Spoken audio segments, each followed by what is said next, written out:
Coming to you live from Radio Cayman Studio. For the record. For the record. Hear from your government officials, independents, and the opposition on issues that matter to you. The record. Engage in an open dialogue between residents and lawmakers. For the record. The record. Informative, impartial, insightful. This is your talk show. 1-800-534-8255. Your calls, your input.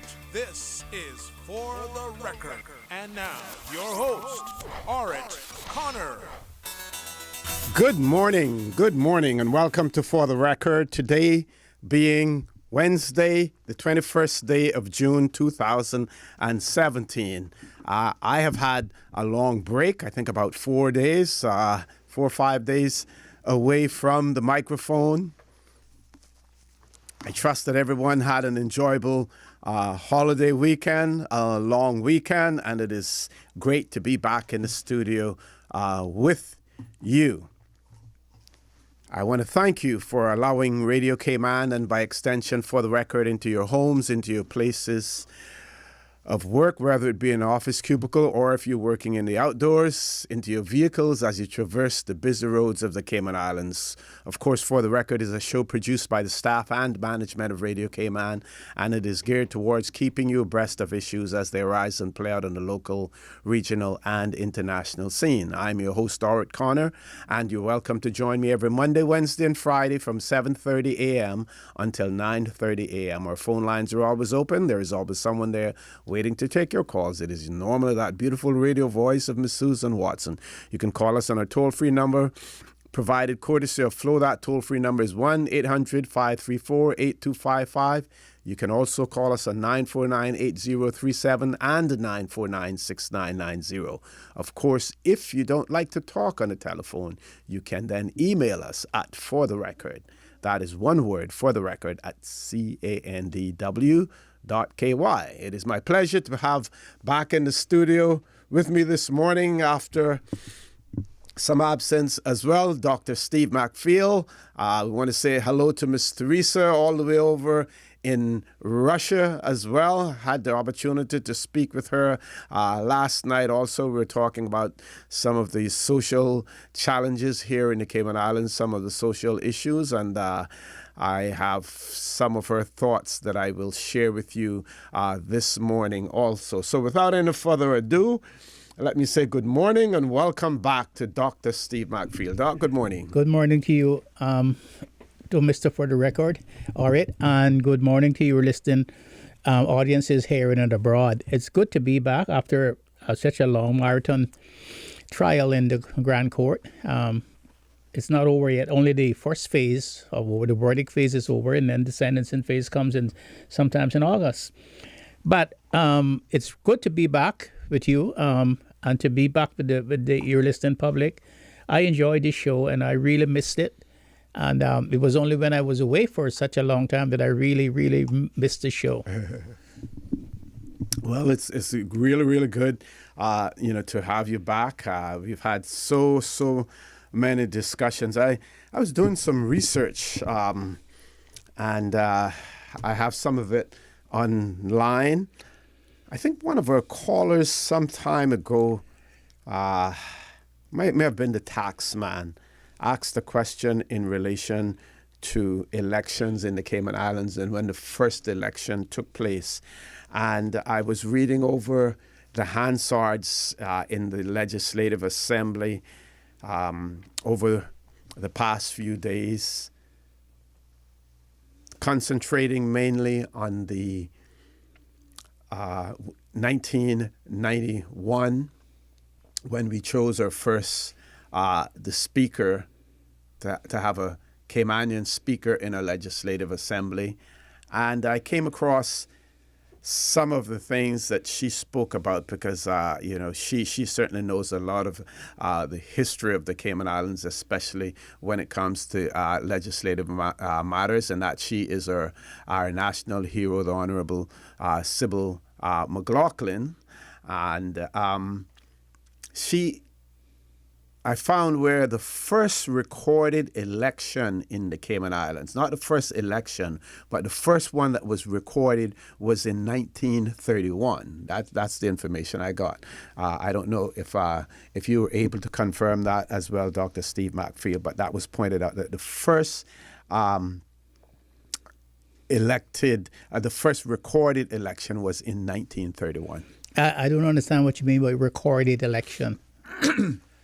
I believe where there are any records that can be found, official records of an election taking place, and I guess the results of that election being recorded. I think there were recorded elections before that. You think so? Yes, I think they go back far back as 1909 or 1919. Okay. I think some of the recordings go back there. In fact, I have some copies. If I had known this was going to be a subject this morning, I would have flashed them out for you. Okay, well, I'll get you to do that, and we can. Yes, but some of the first recording selections, and I have them where people like H.L.R. Gorin got elected in 1909, 1919, and all of the people who got elected are recorded there as being the people who got elected. The different members from the different districts, even the magistrates and the vestrymen. So I think it goes back further than 1931. Yes. Okay. Well, that will be extremely interesting. I did some other in my research as well. What I found extremely ironic, and I'd like to talk about this for a few minutes. The whole decision in relation to the speaker. And I was listening to the Honorable Mayor Lawrence talk yesterday morning, and she was giving some of the history, of her legislative assembly as well. And Section 32 of the 1972 Constitution makes provisions for the governor to appoint, a speaker of the legislative assembly. The motion had been attempted, had been brought several times by the Honorable W. McKeever Bush, and the motion basically failed. Finally, there was a successful motion, and we know down the line exactly what happened with that. What was ironic is that the members of the Legislative Assembly at that time, in voting this motion, this private member's motion that was brought by the Honorable W. McKeever Bush, the governor released all members of Executive Council from the whole issue of collective responsibility and allowed them to make what was called a conscience vote. They could vote their conscience. They weren't held to vote together. But despite that, all of the members of Executive Council voted against the motion for a speaker to be selected by the governor, so that the governor would no longer be the speaker in the Legislative Assembly. What is also ironic about it, we had the Captain Maybury, the late Captain Maybury Colonel. I believe at that time he might have been the second elected member. No, he was the first elected member for Cayman Bracken, Little Cayman, because Mr. Gilbert McLean was the first, second elected member. Yes, right. He voted along with the government. There was another minister who had responsibility for communications and works, and two of those members who voted against the governor selecting a speaker benefited later on from that selection. Two of them, the late Honorable Maybury Colonel and also this minister, I won't call a name now, this minister who had responsibility for communications and works as well. They both benefited from it. Now, the government's argument was that,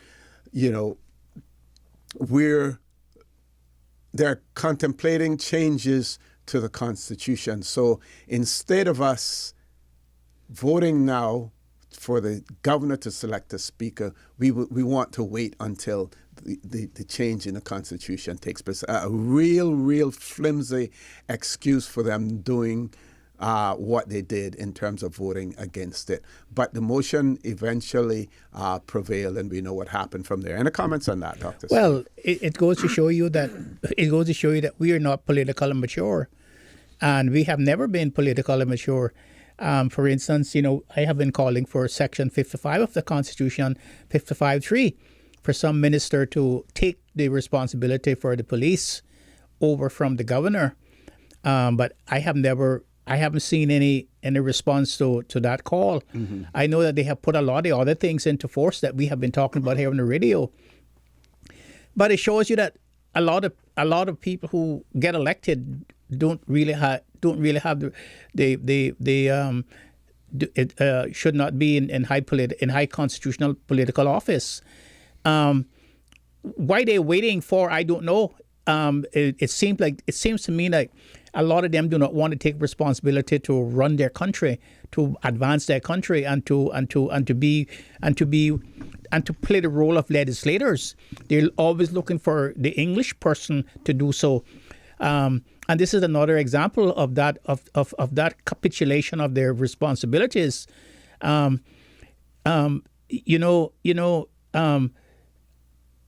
am optimistic, but I'm optimistic in a conservative way, and I really don't see a lot of them understanding what constitutional advancement means and what the role of a legislator means in the Legislative Assembly. And that is what I have to say about that. Okay, folks, I want to remind you that you're listening to For the Record. I am your host, Dart Connor.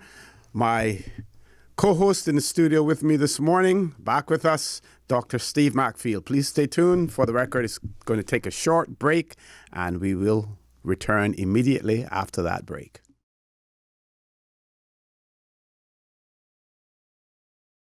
Good morning and welcome back to For the Record. I'm your host, Dart Connor. My co-host with me this morning, Dr. Steve Macfield.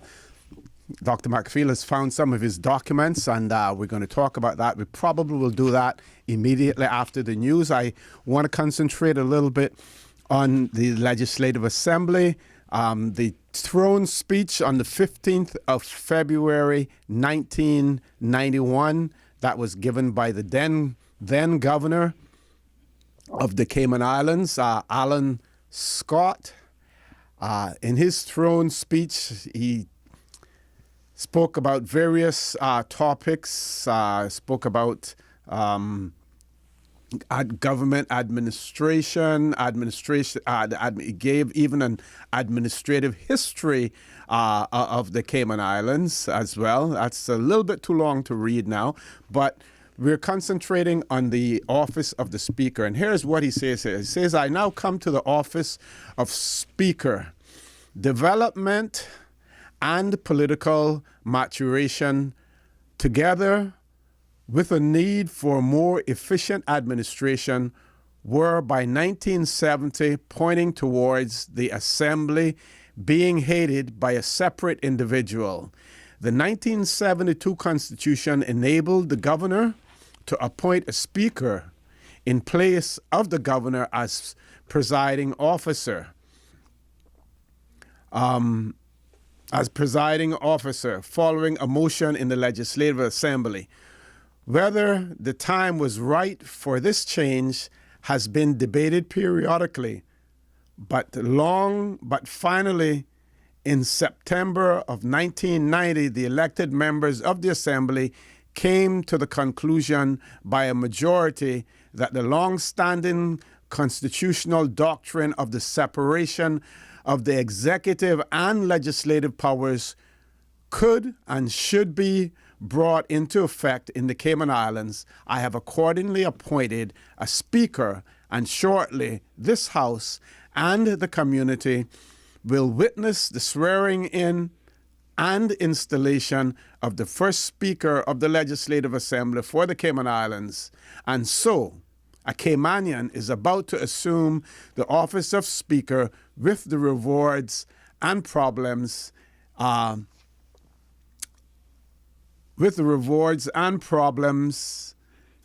It is a unique office. It functions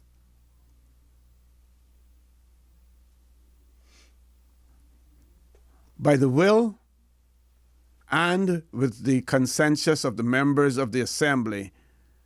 The holder exercises authority in the Assembly largely through the self-discipline and acceptance of procedures of the members of the Assembly. The holder of the office is entrusted with the important responsibility in the conduct of parliamentary democracy in a monarchy with a long history of precepts and precedents. And he goes on to tell us that the Speaker would then be the Honorable Sybil Ione McLaughlin. Now, let's look at the motivation behind this. He has mentioned the fact that, several attempts had been made and finally it was agreed. Now, Alan Scott, when I'm reading the Hansards, there was definitely a confrontational issue, an approach that was taken by Alan Scott as presiding officer in the Legislative Assembly. And we hear talk about the Speaker being there to protect the rights of the minority, to ensure that the government at the end of the day has its way, that they're not impeded in the work that they need to be done unnecessarily. But I saw on a few occasions where he was almost demeaning to members of the Legislative Assembly. Do you believe, Dr. Steve, that this had any motivation for them finally being able to get the votes? Now, when you look at those persons who voted in favor of the Speaker being selected by the governor from outside the Legislative Assembly, we saw some really conservative members of the Legislative Assembly, like the Honorable Truman Borden, who voted for that. But yet we saw all members of Executive Council, plus the first elected member for Cayman Brac and Little Cayman, voting along with the governor against it, despite the fact that they could vote their conscience. What do you think was the motivation behind that? Well, I think what Alan Scott was doing was trying to persuade them, like every other administrator and governor that had come before, had been telling them that it's time that you have a speaker, that it's time that you modernize your constitution, that it's time that you do this and it's time you do that. And I think what Alan Scott did was use reverse psychology on them. I think he did that deliberately. He demeaned them deliberately, and caused them to agonize about his behavior, and then he forced them to vote against him being there as the president of this Legislative Assembly. And I think what Alan Scott did really was a good thing, because if Alan Scott hadn't done that, if Alan Scott hadn't portrayed that kind of behavior, we probably would still have the Legislative Assembly someone presiding who was not a Caymanian in the Legislative Assembly. Yeah, because he goes on to say here, he says here, it is accordingly with pride and confidence as the 5th governor of these islands and as the 20th presiding officer of the Assembly since 1888 that I shall hand over the office to Mrs. Sybil McLaughlin. I tender to her my warmest good wishes for a most successful and rewarding tenure of office. But what that tells me, he took pride in forcing them to vote to have a speaker other than the governor presiding in the Legislative Assembly. But yet some of our members of the Legislative Assembly, and in particular members of Executive Council, did not want that, opposed it. Oh, sure, because it's like today, they do not want their own people to advance. They do not want their people in high places. They would rather see a stranger, a foreigner in high places that they can salute and that they can bow down to. They don't take each other equally, and that's the problem that we have, and that's the reason why we're not going far. We're going 2 steps forward and 1 step backward in our development, especially our constitutional and political development. Mm-hmm. And that's the problem that we have with ourselves. Yeah, let's look at this separation of power. Here you had the governor sitting as presiding officer in the Legislative Assembly, sitting in Executive Council, has to assent on behalf of the Queen to any legislation that is placed. So he's in the know from the get-go, from the time that any proposed legislation is brought in Executive Council. Then he presides over it in the Legislative Assembly and everything else. Certainly not an ideal way for separation of powers. And obviously him coming from the UK recognized that was something that really should not be taken. It's constitutionally wrong. Yes. And the problem is that we didn't see anything at the time. We didn't see anything wrong with that, and it's because we treated ourselves as being an inferior people, and we gave the high office to somebody else so that we could worship them and bow down to them. That's the problem that we have in this country, as I said, and it's a big problem that's retarding our growth and our development. Certainly, and that is something that we need to address, and hopefully you, our listening audience, and the people of the Cayman Islands will get that self-confidence that we need, and we were going to try to instill that and infuse that right here on For the Record. So we're going to go to the news break now. When we return, we're going to talk more about elections in the Cayman Islands, some of the recorded elections in the Cayman Islands, and Dr. Steve McFeel has found some of his treasure trove of information that he has with him. So please stay tuned. For the Record, we'll be back immediately after the news.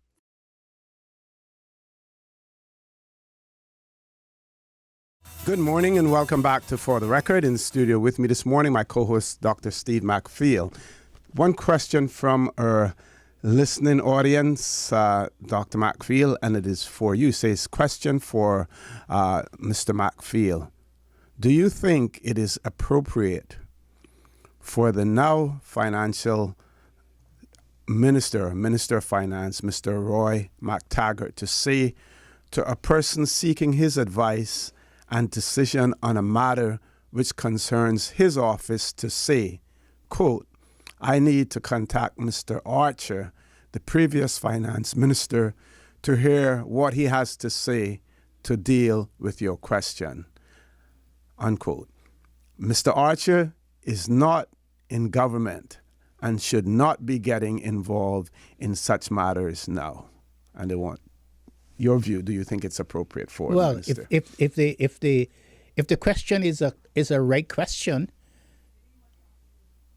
if the question is a right question, it might be just a fake question. But if it's a right question, it's the wrong thing to do. I've never heard that yet, and I've done administrative law, administrative history, and public administration, and I don't see that happening in any other government. Mr. Archer is out of government. He's a civilian. And the minister now should have the records that Mr. Archer left behind. He should not be consulting anyone outside of government unless, of course, he brought Mr. Archer in as a consultant. If Mr. Archer was his consultant now, he could say, well, I have to go to my consultant to ascertain from him information before I can give you an answer. But it's completely wrong. And it goes to show you that some people really do not understand constitutional government and what it means. Just let me give that person an example.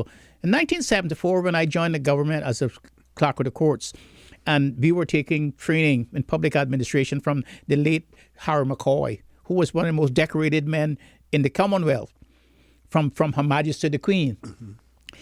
And 1 week, he had about 30 of us. There was Galen Solomon and a whole lot of young people had come back in the 1970s and 1980s to join the government. And they had a lady from the United Nations named Ms. Petronella. She was trying to Caymanize the civil servants, as they call it at that time. Mm-hmm.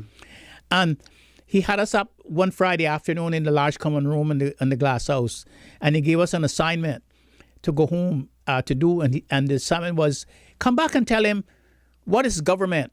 So we all went back and we wrote papers about the government is the queen in parliament and the governor in council and so forth and so forth.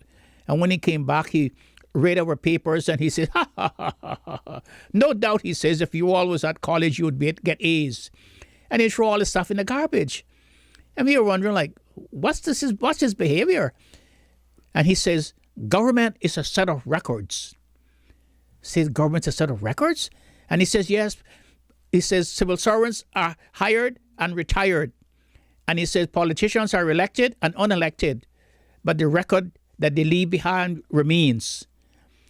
And he says, that's the reasons why I will tell you that if you want to say something to me, don't say it to me orally, put it in writing, because I can deny it if you put it, if you ask me about what I have said orally, put it in writing. Send me a memo. And I say, well, sir, you're just next door? And he says, you send me a memo because I can deny it. And then I start thinking about it. That's what government is. It's a set of records. I'm sure that when you were cabinet secretary, Mr. Orrit, and you left the office, you left your records behind.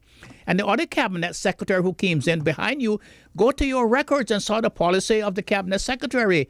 If he wants to continue the policy that you had, he can. Or he wants to change them, he can. But the record is there. But he doesn't go out and call you up and ask you, well, Mr. Orrit, when you were cabinet secretary, what did you do? That's completely wrong. And it's completely unconstitutional and it should not be done. Okay, thank you very much for that. I hope that answers the listener's question. I want to, before we come to you and the elections history and some of the records, Dr. Steve, Alan Scott in his throne speech again on the 15th of February, 1991. And he talks about the administrative history of the Cayman Islands. And I'm going to ask our listening and viewing audience to bear with me again because I want to read some of this. He says, I shall now ask honorable members to travel back in time over 1 century and to survey briefly the developments of the administration of these islands in order to lead into the last part of this speech on the office of the Speaker. In 1888, the governor of Jamaica, who was by that office also governor of the Cayman Islands, visited the islands to assist in formulating a framework of administration more suited to the advancing requirements of the time. Following the unanimous vote in the Assembly, the governor of Jamaica appointed Mr. Edmund Parsons as custos, the head of the 3 branches of the government, namely Chief Executive Officer, Chief Judge, and presiding and President of the Legislative Assembly. He was thus the first Caymanian presiding officer. His salary was £80 per annum. Edmund Parsons served for 10 years in these capacities. In 1898, the first commissioner was appointed from overseas, Mr. Frederick Sanguinetti. His appointment included the duties of Chief Executive Officer, Chief Judge, President of the Assembly, Treasurer, and the Collector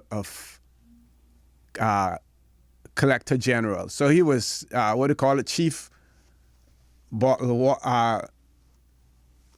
Washer. He was everything. He was everything. In 1903, the commissioner became registrar of shipping. In 1908, manager of the Government Savings Bank. And in 1910, on the transfer of power from Jamaica, Registrar General. In 1942, some of the commissioner's powers were devolved to a new Department of Customs, Post Office, and Treasury, focusing the revenue functions and emphasizing the importance of their growth over the years. Ultimately, these departments have come to be headed by the Financial Secretary, Controller of Customs, the Postmaster General, and the Accountant General, respectively. In 1947, the post of Assistant Commissioner was created with specific charge of immigration and the Government Savings Bank. So that's assistant commissioner. In 1957, the post of judge was created. Thus, by the time the commissioner has delegated his powers in regard to financial matters, he handed over the power in regards to judicial matters, but continued to be the chairman of executive council and the president of the Legislative Assembly. The growth and the demand for services continued. The administration developed to cope with new regulations and the expansion of existing services. Departments were born and flourished.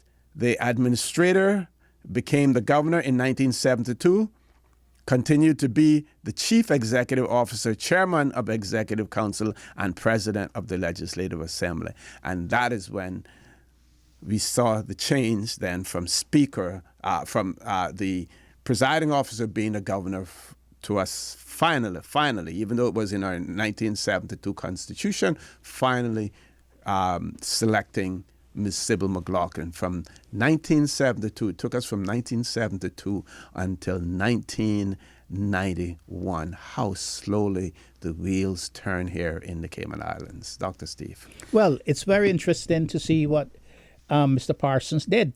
He also tried to reform. He also tried to reform the Legislative Assembly. My records that I have showed it says that that Mr. Parsons took a prominent interest in the reform of the chambers, and he introduced a bill entitled "A Law to Amend Law 3 of 1865," which law has been quoted elsewhere. The extract concerning what Mr. Parsons did, he was concerned that the Legislative Assembly had too many members. There were 47 of them against 26 in Jamaica. And he said that large number was not needed, and he tried to reform that. Because remember now, the Legislative Assembly was sort of the social, political, and economic body for the merchant class in the country. And that is how they got elected in the Legislative Assembly to keep their power and to have social mobility. So what Mr.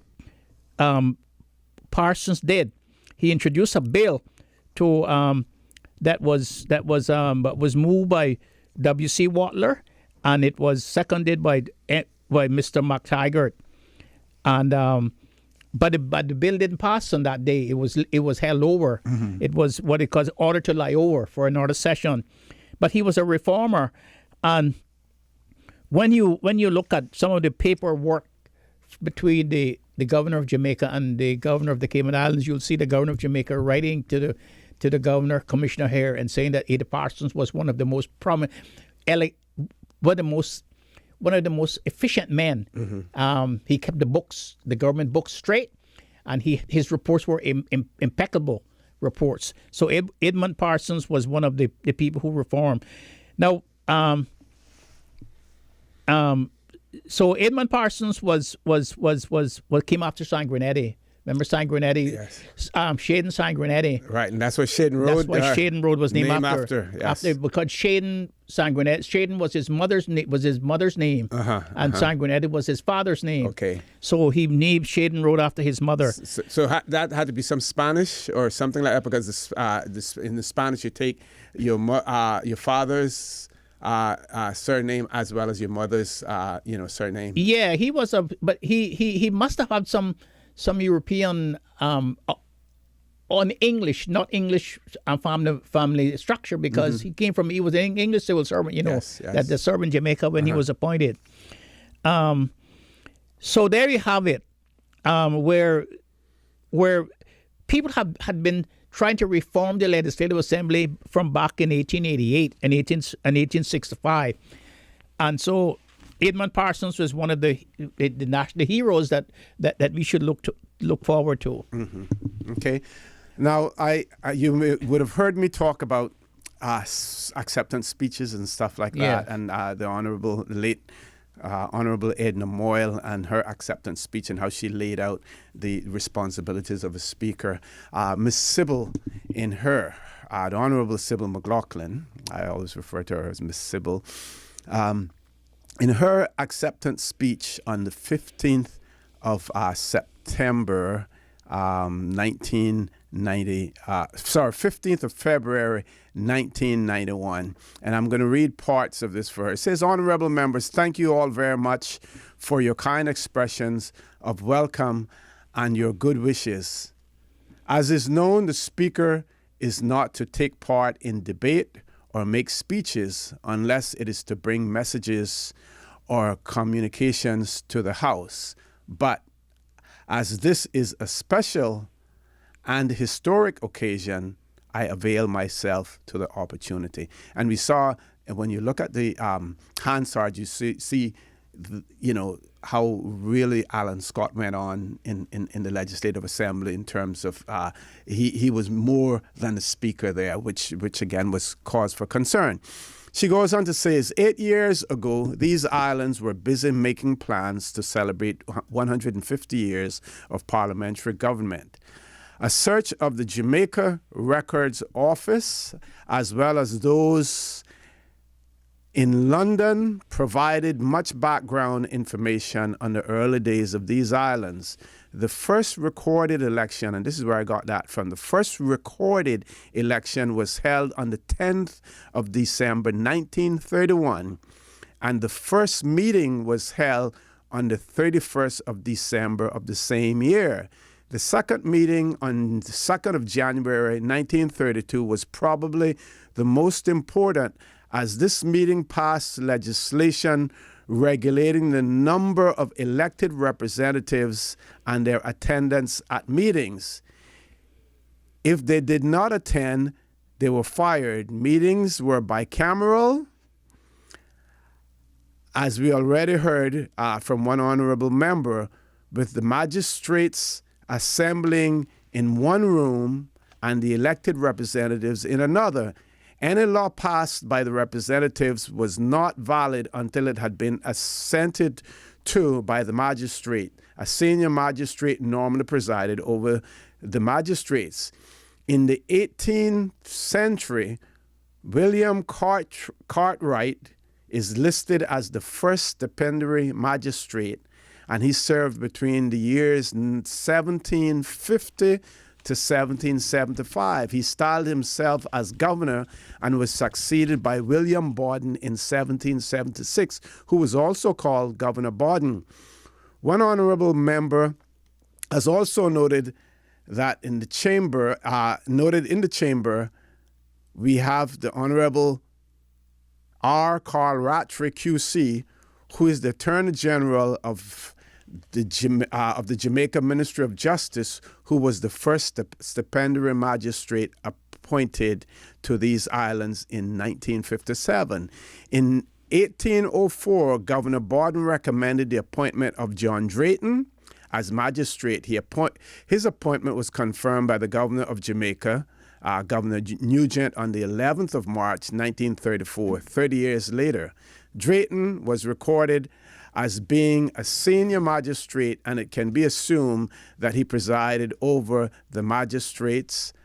The title Custos was also given to these men. We have to take a commercial break now. When we return, I will continue to read from the Honorable, our national hero, the Honorable Sybil McLaughlin's acceptance speech as Speaker of the Legislative Assembly on the 15th of February, 1991. Please stay tuned for the record. We'll be back shortly.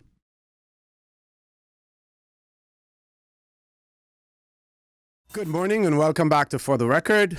In the studio with me, my co-host, Dr. Steve Macfield. Before I continue to read from the Hansards, Dr. Steve, you believe that that there's a typo in the Hansards where reference is made to 10th of December, 1931, 2nd of January, 1932, and I think there was a further reference on March 1934, where John Drayton as magistrate was appointed as magistrate. That should be 18. That should be both. All three of those dates should be 18. Okay. And when you started, I thought myself, no, you couldn't be right. That couldn't be right. It's a typo there. I think what the Hansard meant to say was 18 to 10th of December, 1831. And the first meeting was on the 2nd of January, 1832. And John Drayton, when he was appointed, was in the 18, not 19. 18. Because John Drayton would have died 100 years before that. Right, yes. So it's 1831. The 10th of December was the first recording of an election. 1831, yes. And the first meeting of the Legislative Assembly was in January 2nd of January 1832. So that's a typo in the Hansards. Right. And they probably did not go back and get that clarified and rectified. So that's a problem there. Thank you very much for that, Dr. Steve. So in a reference to 1900s earlier, change that to the 1800s. Yes. For us there. She goes on to talk about James Goodchild Coe. Yes. He was one of the first custos, and Edmund Parsons was the last custos being named at the time as Chief Executive Officer, Chief Judge, and Presiding Officer of the Legislative Assembly. He was thus the first Caymanian presiding officer. Then she goes on later to talk about the history of Speaker, and about it owing its origins to the reign of Mary I. And the first Speaker was appointed in the year 1377, although the origins can be traced back to a much earlier date. And that was a time when the Speaker basically recorded the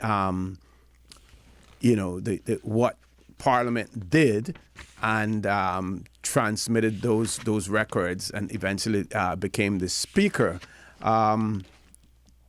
She also gives us a little bit more of history. She says here, finally, I must pay tribute to Her Majesty's representatives who have since 1898 presided over the Cayman Islands legislature. These are Frederick Shaden Sanguinetti, George Stevenson Hurst, the author of Cayman's First History, Arthur C. Robinson, Hugh Houston Hutchins, Captain G.H. Firth, Ernest Arthur Weston, Alan Wolseley Cardinal, John Penry Jones, Albert Coleridge Panton, who acted on many occasions and was Caymanian, Ivor Otterbein Smith, Andrew Morris Gerard, Alan Hillard Donnell, Jack Rose, who was the last commissioner and first administrator, John Alfred Cumber, Athelstan Charles Long, the last administrator and the first governor, Kenneth Roy Crook, Thomas Russell, G. Peter Lloyd, and last but not least, His Excellency Governor Alan Scott. Mr. Scott's term as presiding officer was no bed of roses, no calm waters, often very turbulent, but he has emerged unscathed. He was called to preside over the House for nearly double the time of his predecessors and deserved to be relieved. And she says also, a little bit more history, I could not fail to mention our Caymanian presiding officers. One was mentioned before, Mr. Spurgeon Ebanks, who was a deputy presiding officer, and also Mr. Cradock Ebanks, who served for some time. Then there was the late Mr. Ernest Panton, who himself had been a clerk of the vestry, Mr. Desmond Watler, Mr. Dennis Foster, and the Honorable Thomas Jefferson. So she gave us quite a bit of history. Now, we passed some of this on to you with some corrections, 1932 being 1832, not 1932, and 1834, not 1934, as stated there. And we trust that a lot of this will be imparted to our youngsters here in the Cayman Islands through our school system and our curriculum that we have in the schools. If it is not being done now, it needs to be done. Someone needs to do the research or let them use as textbooks some of the history of the Cayman Islands that is available to us. Dr. Steve. One thing that is significant is that James Goodchild Coe, he was at Early Custos. He was the Custos before Edmund Parsons. And he was the Custos before Edmund Parsons. And you know, the Parsons family also had other roles. For instance, one of the other Parsons, Edmund Samuel Parsons, was the clerk of the courts. And then you had another clerk of the courts and that served before that was Bronson McCready Yates. He was also a clerk of the courts and the clerk of the vestry. Okay. Also, clerk of the vestry also. She didn't mention that one which would have been the job that Miss Sybil, which preceded Mrs. Sybil. When she was clerk of the assembly, he was clerk of the vestry. Vestry, okay. His name was Bronson McCready Yates. So we have a lot of history. We have a lot of history here that we need to impart to our young people to understand where they come from, who they are, and why we are called Caymanians. Because we have a very, very vibrant, rich history, and I don't understand why the government don't really put our local history together and put it into the schools. Because the book that we have, Founded Upon the Sea, is mostly I wouldn't say it's not well written, but a lot of the history is in the reference section, and because I think people ought to know how their government works. Yes. And you have to know the history of your government and how we got to this point in our political, in our constitutional history. Now, yes, the first election was on the 10th of January 1831. On the 10th of December 1831, and the first meeting of the Legislative Assembly was on the 2nd of January 1832. And of course, she's right, and the elected magistrates in December the 10th, 1831 was John Drayton, Robert Stephen Watler, that's Charlie Watler's and them great uncles, and Wade Watler Borden, another one of Charlie Watler's family. Okay. James S. Jackson, James Coe Sr., Abraham O. Furtado, Elin J. Parsons, and Nathaniel Glover. And remember, Nathaniel Glover was a rich Boston merchant that lived in Borden Town. Because I was going to say that name didn't sound Caymanian at all. Yes, and of course, when the governor of Jamaica discovered that he had been elected as an American, he had to resign his seat because he was not a British subject and could not sit in the Legislative Assembly. And so he had to resign his seat. And then the next... So Jim Borden wasn't the first one to face that challenge? Jim Borden was not the first one. No, Jim Borden was not the first one.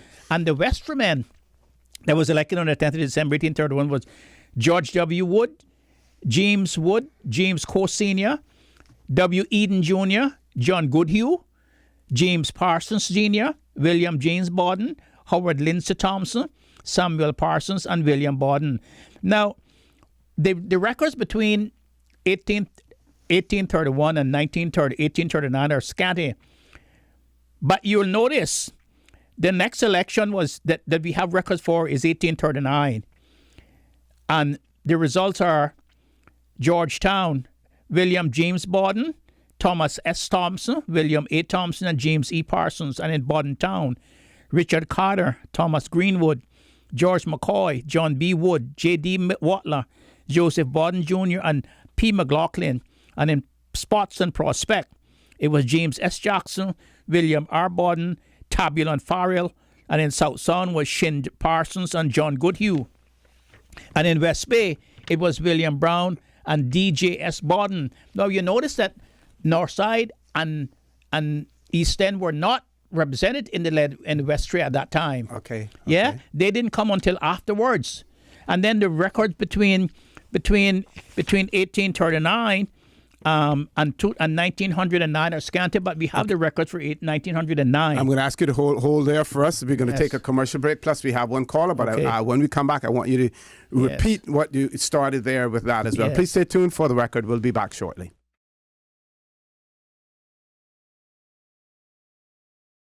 Good morning and welcome back to For the Record. Before we hand over to Dr. Steve Macfield, we have a few callers. Let's go to the phone lines. 2 callers. First caller, good morning. Welcome to For the Record. Good morning, Mr. O.C. Good morning, ma'am. And good morning to Dr. Steve. Good morning, ma'am. It's good morning. so good to hear you back. Yes, ma'am. Thank you. Banks. Thank you. And already in just a short while you have been on the air, I have learned quite a number of things, and I thank you so much for the knowledge that you have stored in your brain and the papers that you have. And I thank you very much for that. And just one little question, I'm sure you would remember. Mr. Ed Parsons had a little wooden building where he had his office. Yes, ma'am. I remember that. You remember that? Yes, ma'am. And once when Miss Margaret Piercy used to do typing for him, office work. Yes, and ma'am. once when she had to go away on a vacation or something, believe it or not, I did a little bit for him. And I always remember that, and I'm thankful for it. Great. Yes, so ma'am. God bless the two of you and your family members. Yes, ma'am. Miss, and thank you for giving me this time. Mr. Yes, ma'am. Before you go, you remember the back of the Ada Parsons of the clerk of the court's office was facing the back of Captain Men's bar. Oh yeah. Yes, and Mr. Ben Granger. Yeah, Ben Granger, and people could just walk across from the back of each other. I'm going to tell you, if you have a minute or so, I'm going to tell you a little story. I'd be most happy to hear it. Well, Mr. Lyons and them used to have the courts in the old courthouse every Friday, and one Friday they had arrested something like 6 of them for gambling. In those days, that was a big thing. 5 guineas for gambling, and the bar would open at 9 o'clock in the morning and close at 3. And then would open again at 6 o'clock in the evening and close at 9 p.m. at night. So after they had paid the 1, 2, or 3 guinea fine that day, they went down. They sent Dan Hogg down to from the Captain Men's bar in the back. There was only about 50 feet, 100 feet to knock on the Parsons door. Now the back of the clerk of court's office was what they call what they call a French door, and people know that means that it can open on the top and open on the bottom. And Mr. Ada Parsons is sitting there now in his linen suit and taking a nap. And the knock came. And said, Mr. Ada? Mr. Ada? And Mr. Ada Parsons said, well, who is it? And said, Dan Hogg. Dan Stewart. And he said, well, what you want? He said, well, those boys asked if they could borrow 10 shillings of that money they paid in court this morning. And Mr. Ada said, I don't know if I could do that, He said, Roddy Watler coming to get that money to carry to the treasury soon. And say, well, they said they're going to pay you back when the government bank open on Monday. So, and they said they send you something.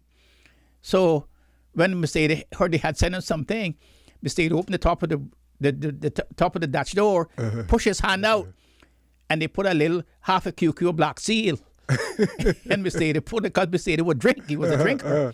And Mr. Ada drink it. And Dan waited for a little while, and he said, well, on the shore going to pay me back?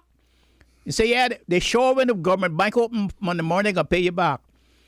And they said that they used to go and borrow the money from Mr. Ada after they paid the fine. And when Gerard came here in 1956, I think Gerard came here in the 50s, they didn't have any money in the treasury to pay the civil servants and to pay teachers. They had to borrow money from Alvin Smith and from Marion to pay their bills. You heard that story?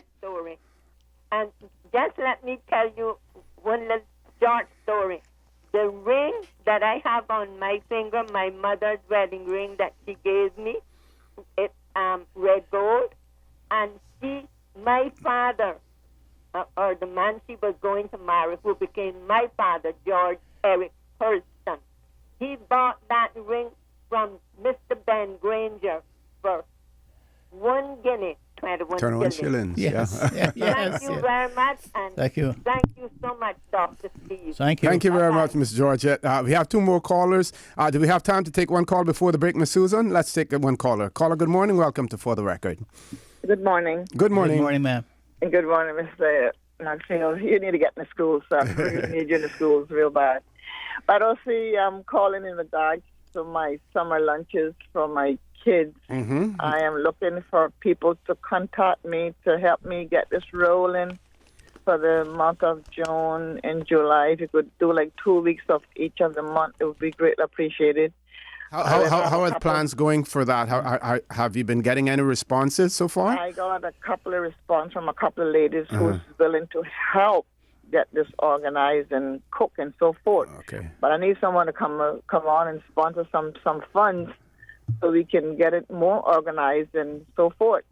And I'm asking every district to, let's get together and do this for our children for the summer. How is it going to work? lunches. Can you give us an basic outline in terms of how you propose to run it?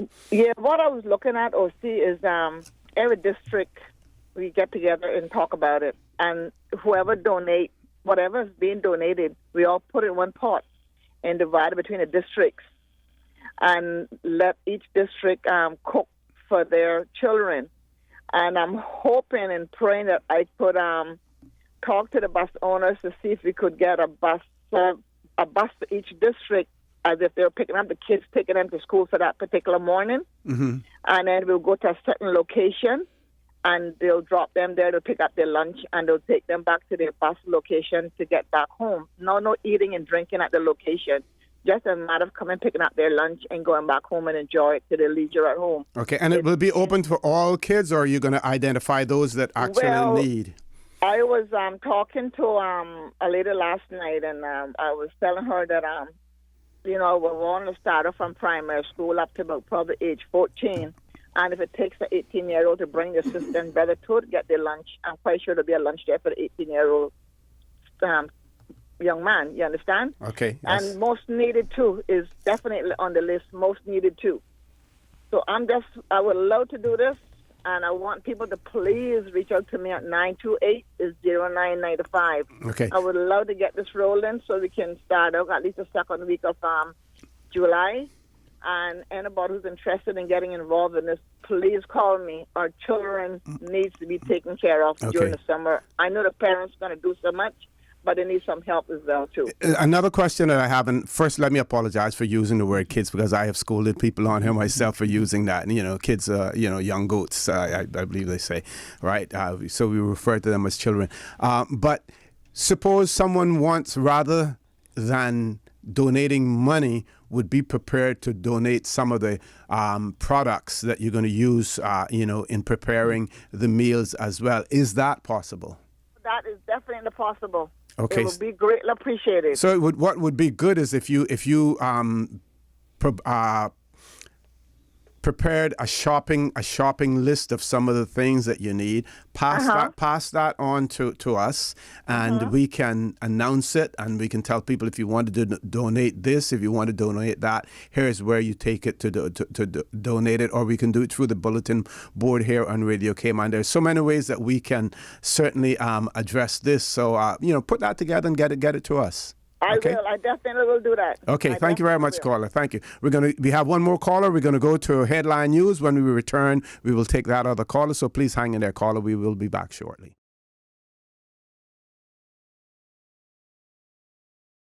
Good morning and welcome back to For the Record. Going straight to the phone line as promised. Caller, good morning. Welcome to For the Record. Good morning. Morning, sir. Morning. How are you? I won. Good morning, Mr. Devil. I had a good surprise last night. I went to see Fears Social, and I met somebody that I didn't see in about 30 years. Mm-hmm. That was great. And The last I heard about him up the pines, but that's a lie. Yeah, I can tell you who he is, Dr. Steve, and I think you should get along with him if you want to hear some of the history of the Cayman Islands, especially Georgetown, and good jokes. Mr. Alan Whitaker. Oh, yes. I haven't seen Alan for years and years and years and years. And he was staying at Spotnula, and now you're going up further up. So I heard that he was up the pines. I was trying to get the sun look for him, but that was a lie. Dexter Borden had him at a social, so we had a good time. My first trip, deep sea, we had to call it National Book, we went together. Mm-hmm. Joined T2 tanker from Jacksonville, went on South America. Mm-hmm. And that was his first trip, because he be 82. He's 92 now. Wow. 9 years older than me. So we had a good time. You know, all them old jokes about the man we used to sell the peanuts there, and what's his name? Wilford Nixon. Oh, he can give you some. And Rossi. Yeah, he know all that. His memory's still good. So that was a good night I had last night. Good night. Is his brother Shirley still alive too? Alan is Shirley, his other brother. No, I don't know much about him, you know. Okay. Yeah, with two brothers, they live right by the Georgetown police station now. They used to live right across the police station where there's a building there. Yeah. He was dressed sharp. And there used to be the wooden house there with the little porch. With the little porch, and there was it a swing on it? A swing on it, and the mother would be sitting there all day swinging in that swing. His mama named Flora Dixon. Flora Dixon. Yes, and when I was young, they had all the pretty shoes and the socks and the loafers, and every Saturday they would have them lined up on the porch.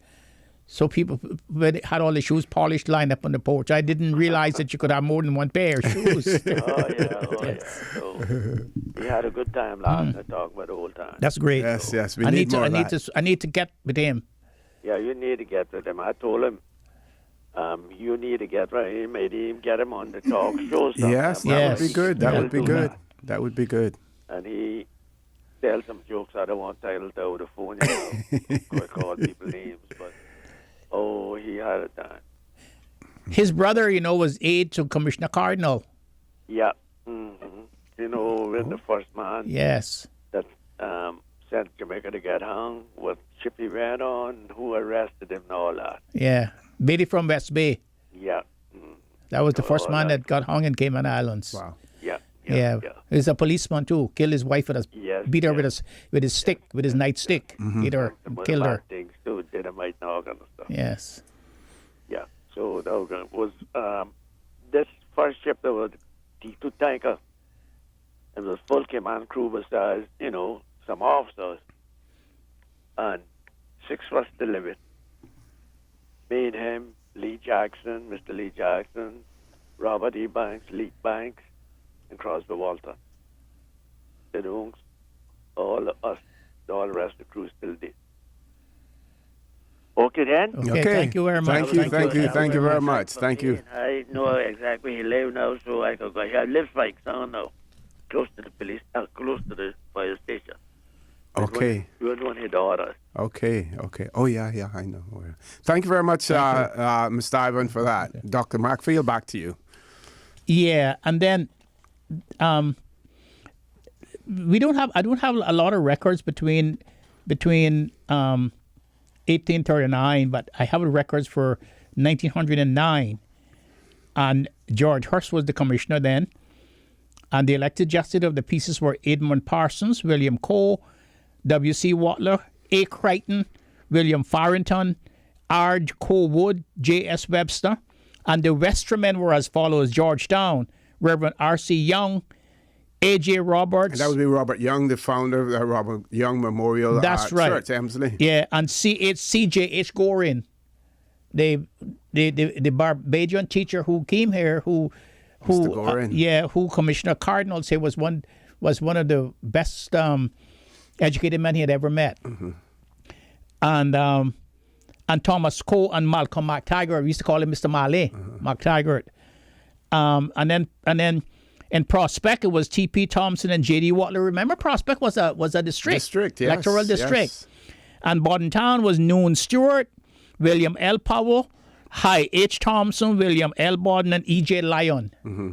And then in West Bay was Philip E. Banks, J.T. Ebanks, Hubert L. Ebanks, and in North Side it was Thomas Rankin. Now, you spoke earlier about Yes. East End and North Side not having representation until what time? And then East End got representation around 1909. Between 1839 to 1909, East End became a electoral district. Because in 1909, there was another meeting, and then we see East End now is in the making, because the gist of the pieces then were the same as they were before, and then East End had J. Miller. East End had Kennedy, R.C. Kennedy. I don't know that name anymore. If that name continues anymore in East End, and then we go and we see that the records are scanty, and then there's a record for 1931, the one that you're talking about, where you had Cuthbert Heath Borden, and then you had James Ashworth Panton, that was Mr. Ormond Panton's father, and Charles Joseph Henry Gorin, that's C.H.J. Gorin, and Henry Orrin Marion Jr. That was Orrin Marion's father, and then and Austin Seymour. Oh, that's Bobby. okay. That's Bobby and Miss Beamy and them father. And Miss Rachel, Miss Rachel, we call him Con Austin. Okay. He was also a Westerman. And then Bordentown. So he would have been married to Miss Seymour, who was the midwife. He was the midwife, yes. She was the midwife. And then you had, in Bordentown, you had Logan Borden, Will T. Borden, Reverend S. Dowse, Emil P. Watler, and Bunyan Watler. And in East End, you had Ennis McLaughlin, Wilfred Conley, and Anthony Connolly. And in North Side, you had William Banks Miller, Ernest E. Banks, and in West Bay, you had Thomas Farrington, Samuel L. Farrington, and Thomas A. E. Banks. And in the Lesser Islands, then you see the Lesser Islands now having elected members. For Little Cayman and Cayman Brac, we had Edwin Walton, Robert Leach, Robert C. Foster, and Edward H. Foster. And so the records continue on and on and on until we get up to today. And then the 1948, and then we have the 1948 elections. And let me show you who were at the 1948 elections. The 1948 elections were the Lesser Islands, Edwin Adolphus Carter, Charles Gerald Cockernell, Keith Parker Tibbetts, Robert Clifton Foster, and in Prospect we had Selwyn Eden, M.S. Forbes, Andrew Bush, and in Bordentown we had John Borden, Henry McCoy, Alfred Biddle Borden, William Benjamin McCoy, John Bunyan Watler, and in East End we had Theophilus Borden, Lincoln Borden, we used to call him Uncle Lenny, and Joseph McLean. And in North Side we had Cromwell Ebanks and Bunyan Whitaker.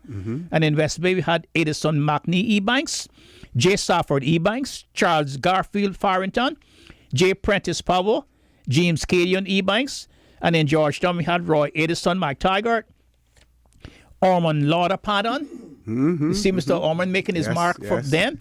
Edgar Ducan Marin, Alan Berkeley Bush, and Hugh Malcolm Coe.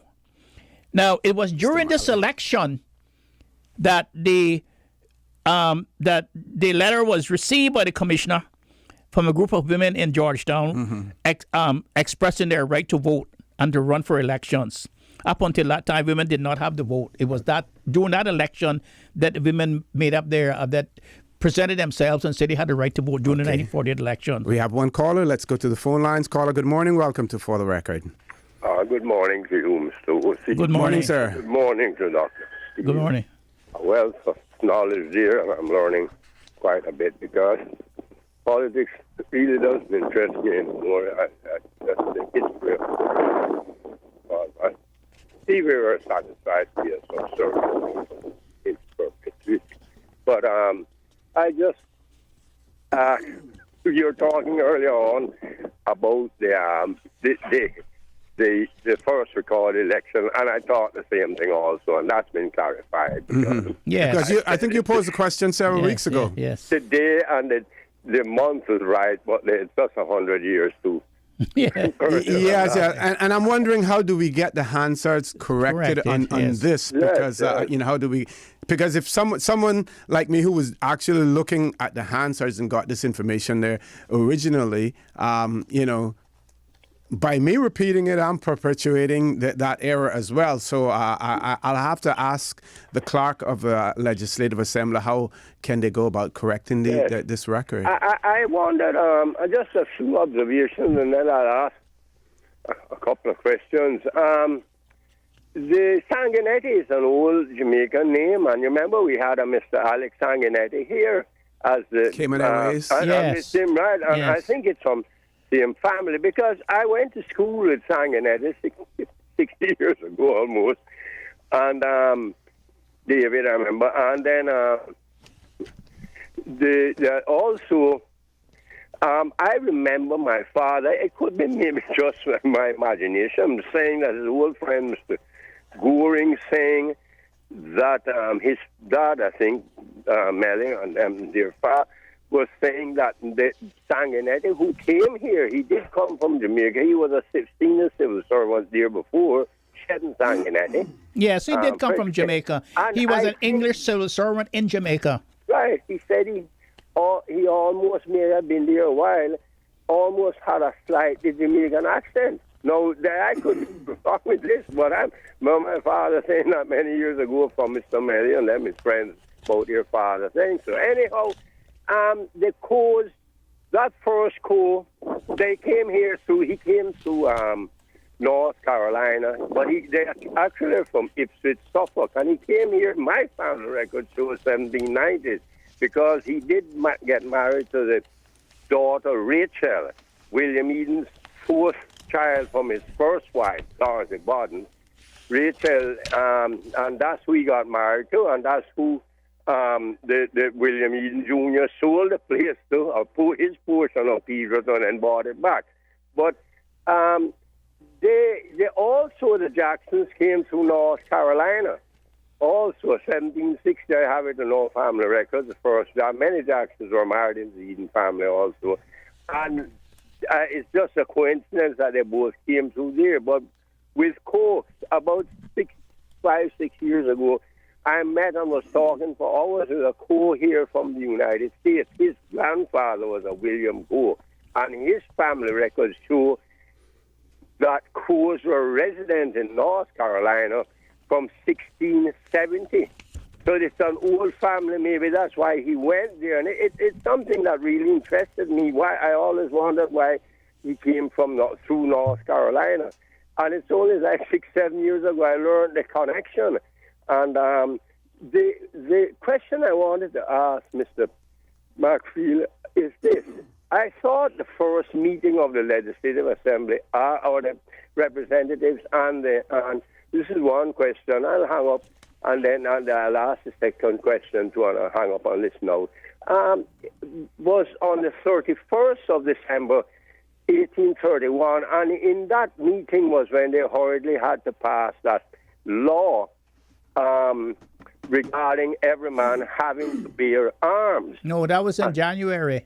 Oh, well, because I knew there was mention, I have it in our records as a meeting, whether it was put off or they just met to talk about what they were going to do or what. Well, I have that. I wonder very if you quickly, your have second question, caller, because we have to go to a break. The second question is this. How was it done with the elected and the appointed part? I know the appointed magistrates would have had a chief magistrate who would be chairing their part of the House meetings. But what about the elected part? Was it someone who was elected by them, the 10 men, and say, well, for 2 years he'll be our chairman or speaker? Or was it that they would say, this meeting, Mr. Goodhue will be the chairman, and then the next meeting would be one of the Coes who was Okay. the Co. You see what I'm saying? Thank you, caller. We'll try to delve into that as soon as we return from this commercial break. Please stay tuned for the record. We'll be back shortly.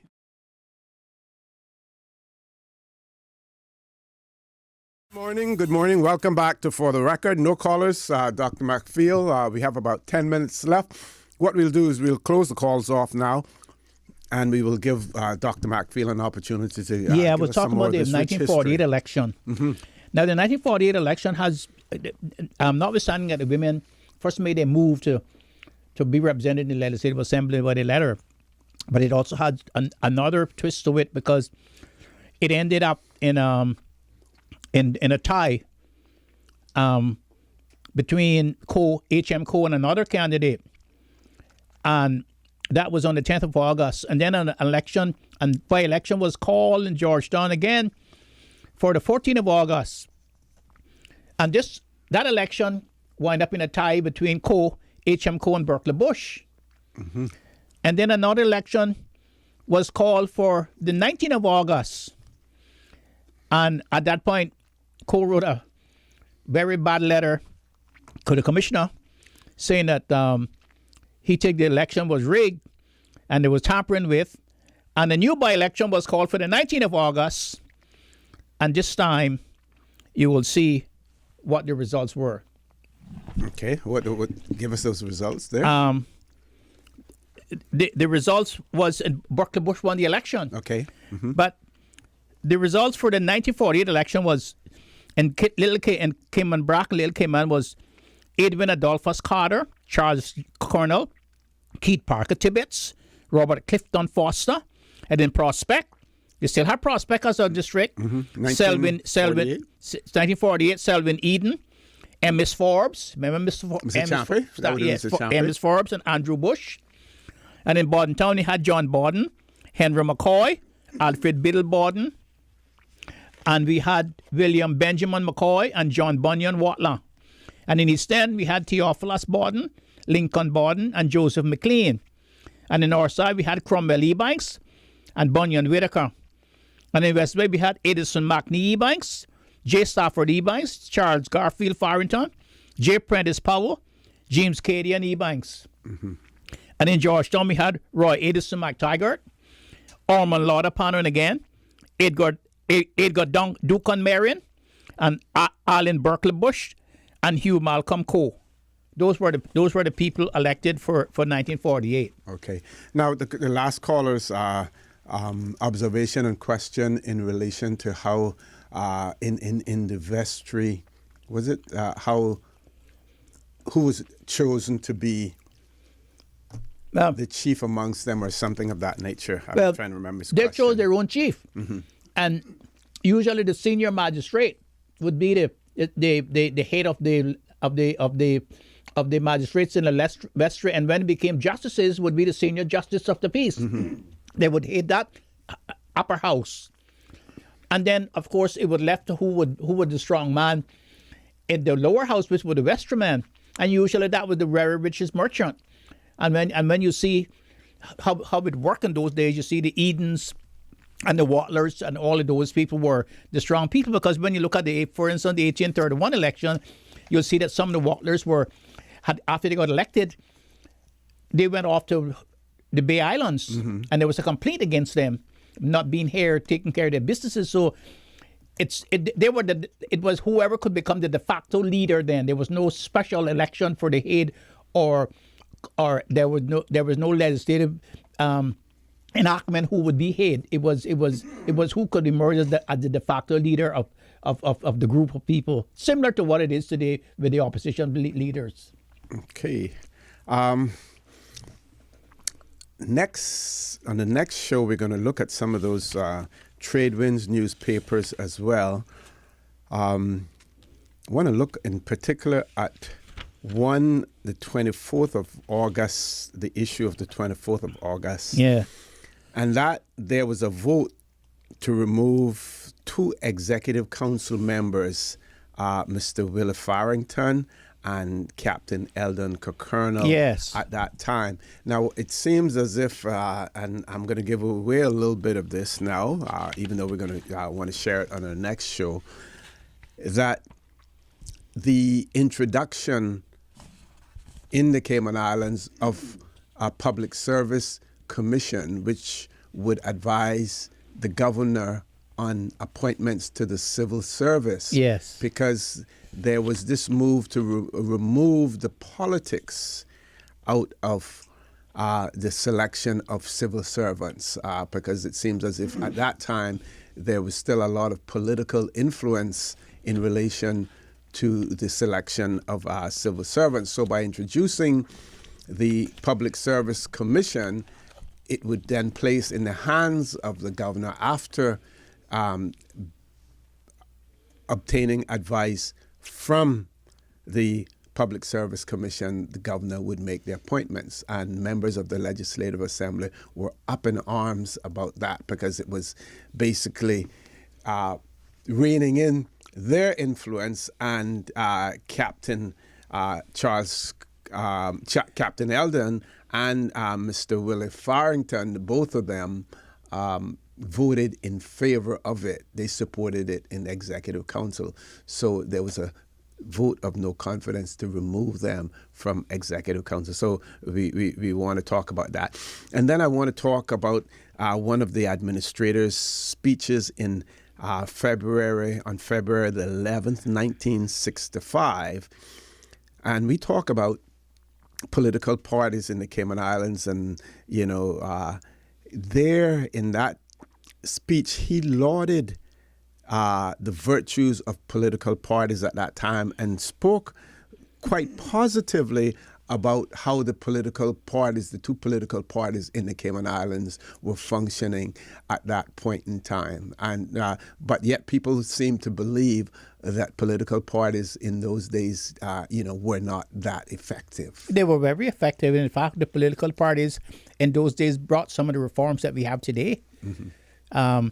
Although, I think that I spoke to Mr. Ormond Panton later on, because in 1965 was when he got thrown out of politics permanently, after he losing the election in 1963, and then not losing winning the election, winning the election, but not governing, but not allowed to govern. Yes. And then what happened in political parties when you don't have the discipline and the adherence to the party principles and to the party bylaws and governance, and of course, when he ran for election in 1965, he was completely defeated again, and he never ran in national politics or any domestic politics in Cayman Islands again. So political parties have played a positive role in the Cayman's development, and as they're still doing now. One of the things now that we see with the political party system in Cayman, as we lead the show today, the CDP now, as a political party, really now is defunct. It has no national appeal. The CDP, for 2 elections consecutively now, has only been able to win seats in the geographical district of Georgetown. They have won 3 seats in the electoral district of West Bay. They have been able to win 3 electoral districts in West Bay out of 4, and they have no appeal nationally, so they have gone.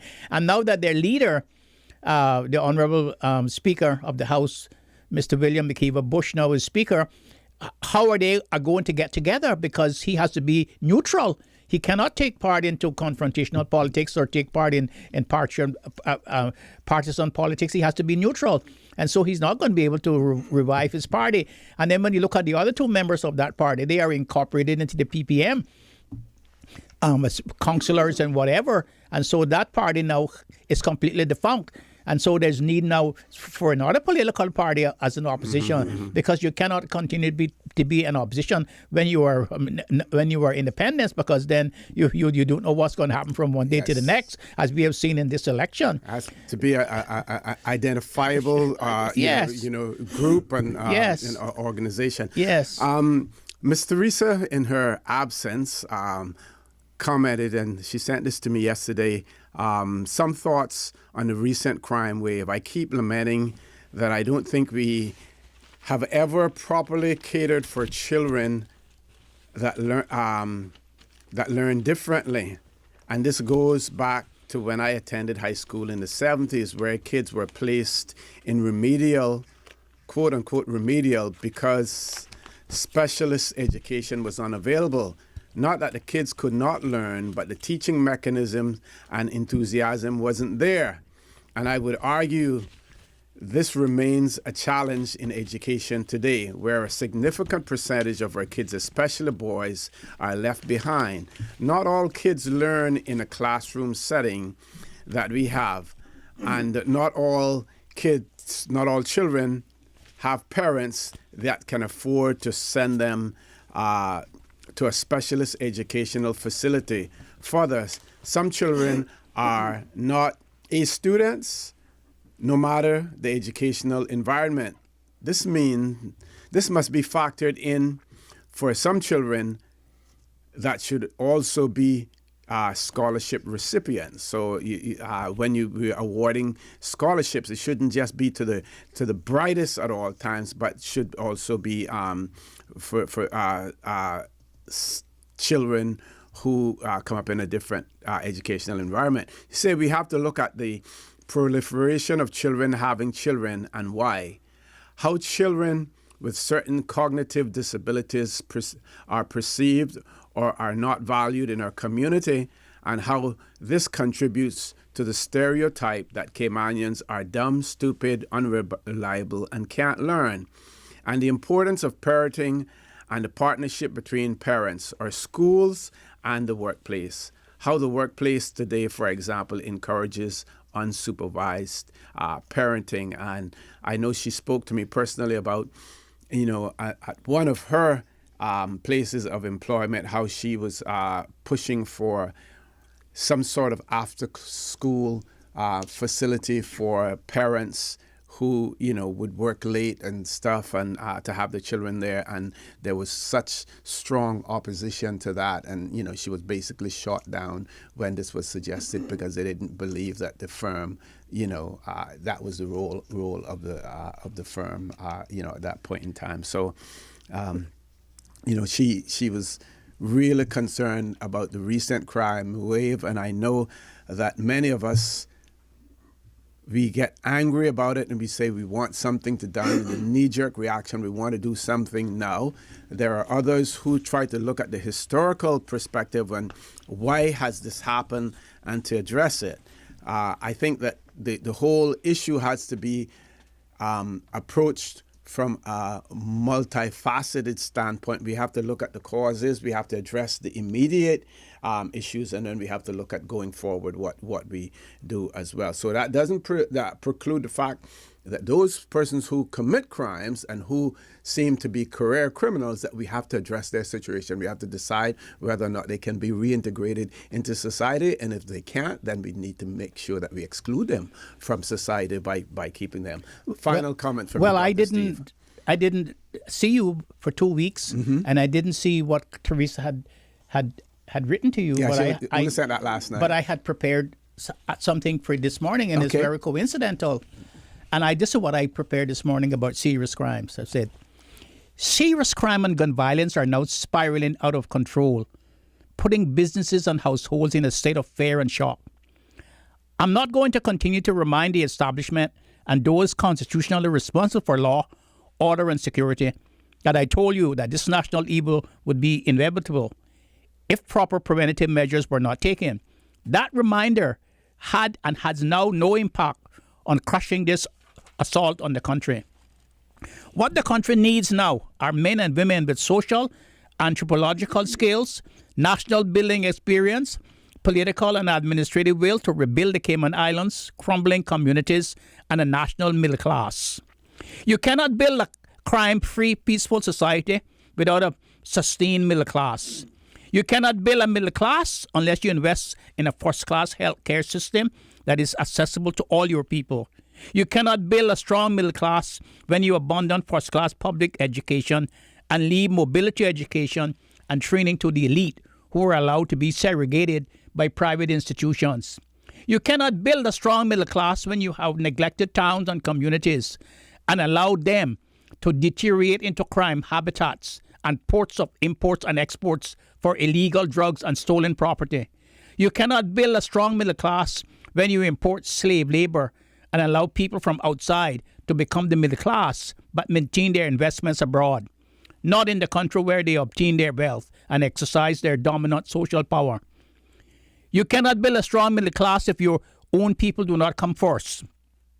You cannot build any kind of crime-free, peaceful class if you turn your back on the poor, the uneducated, the unskilled, the unfed, the homeless. You will certainly only reap what you sow. And if you continue to sow against your own people, they will eventually rise up and shock you as they are doing now. How many more examples around us and internationally do we need to decipher this painting? What we refuse to do is to accept real, unadulterated facts about the systematic breakdown of so many of our people. For example, many of them are suffering from mental issues. It is estimated that that number is around 10,000. What have we done about that? Nothing much. We constantly import cheap labor to further enlarge our profit margin. Meanwhile, use the proceeds from allowing cheap labor to dominate the labor market to give our people hand-downs, like the rich give the scraps of food from their table to their animals beneath it. Like the slave masters feeding their slaves once a day in the evening, and then are astonished that they fall asleep immediately after eating and try to run away. Crime and violence comes out of neglect and apathy. You cannot treat people like trash and expect that it will not blow up in your face.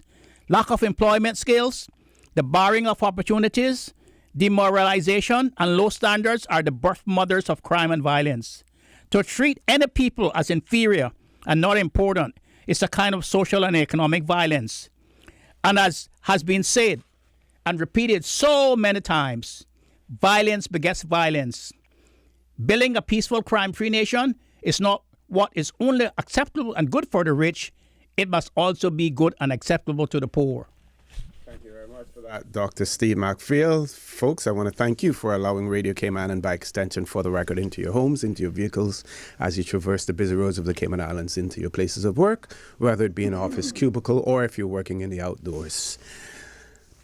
I also want to remind you that we are our brothers and our sisters keepers. There is always someone out there who is less fortunate than we are, and I ask you to extend a helping hand to them. If you can't do that, then I suggest you donate to a worthy charity, because we always want to consider those who need, not necessarily those who want. And in this vein, I also want to encourage you, when we get information from Ms. Jan Thompson in terms of her plans to feed school children during the summer months, when we give that information to you, to please assist in that program as well. Because we always want to consider those who need, not necessarily those who want. Say to you, have a great day. Continue to support your radio station, Radio Cayman. Join Sterling Dwayne Banks at 12 noon for a talk today. Have a great week. And as usual, we ask the good Lord to bless these three wonderful, beautiful Cayman Islands. Informative, impartial, insightful. This is your talk show. 1-800-534-8255. Your calls, your input. This is For the Record.